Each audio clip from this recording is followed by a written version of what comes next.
Hi అండి, ఎలా ఉన్నారు? పిక్సెల్పిక్స్ ఛానల్కి స్వాగతం.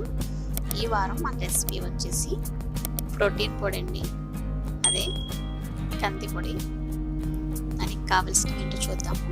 కప్పు కందిపప్పు, అలాగే హాఫ్ కప్ పచ్చిశనగపప్పు, మరో హాఫ్ కప్ పెసరపప్పు తీసుకున్నాను.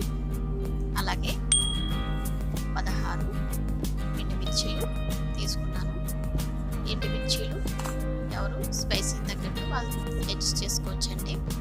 అలాగే 2 స్పూన్లు జీలకర్ర, కొద్దిగా ఇంగువ, రుచికి సరిపడగా సాల్ట్. కొద్దిగా పొయ్యి వెలిగించుకోవాలి.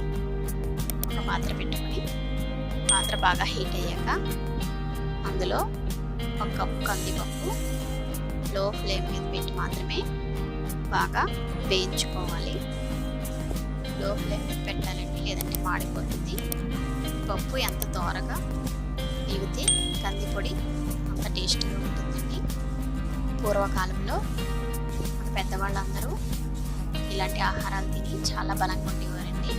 మనం ఇవన్నీ మర్చిపోయాము. కందిపప్పులో మాంసకృతులు చాలా ఎక్కువగా ఉంటాయి. నాన్ వెజ్ తిన్నంత బలం ఉంటుంది ఇందులో. కందిపప్పుని చిన్నపిల్లలు, పెద్దవాళ్ళు అందరూ తినొచ్చండి. ఇది ఇలా దోరగా వేయించుకున్న తర్వాత ఒక పాత్రలో పోసుకోవాలి. ఇది బాగా చల్లారాలి. చల్లారిన తర్వాత మిక్సీ పడదాము. అలాగే అదే పాత్రలో పచ్చిశనగపప్పు కూడా బాగా వేయించుకుందాము. అలాగే అదే విధంగా పచ్చిశనగపప్పు కూడా ఇందాక కందిపప్పు వేయించినట్టే లో ఫ్లేమ్లో వేయించుకోవాలి.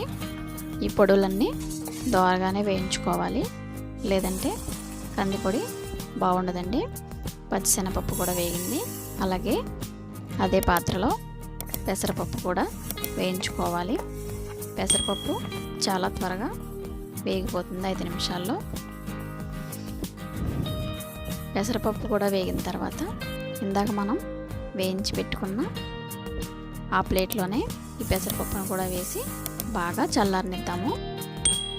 అలాగే అదే పాత్రలో 16 ఎండుమిర్చీలను కూడా వేయించుకుందాము. మాకైతే 16 ఎండుమిర్చీల దాకా వేసానండి. మా ఇంట్లో స్పైసీనెస్ బాగా ఎక్కువగా తింటారు, కారంగా తింటారు. మీరు అడ్జస్ట్ చేసుకోండి. కారం తక్కువ తినేవాళ్ళైతే కొంచెం తగ్గించుకోండి. ఎక్కువ తినేవాళ్ళైతే 16 కాయలు కరెక్ట్గా సరిపోతాయి.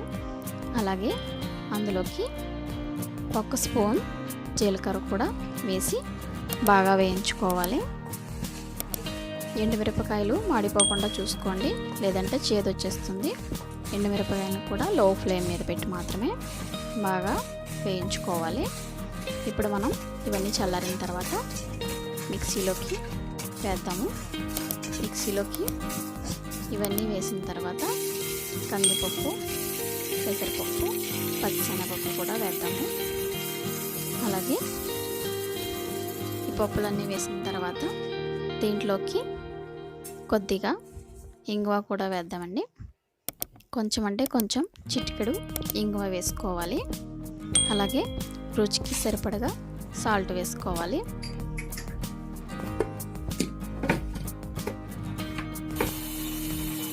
ఇప్పుడు మనం దీన్ని బాగా మెత్తగా, ఎంత వీలైతే అంత మెత్తగా పౌడర్ లాగా చేసుకుందాము.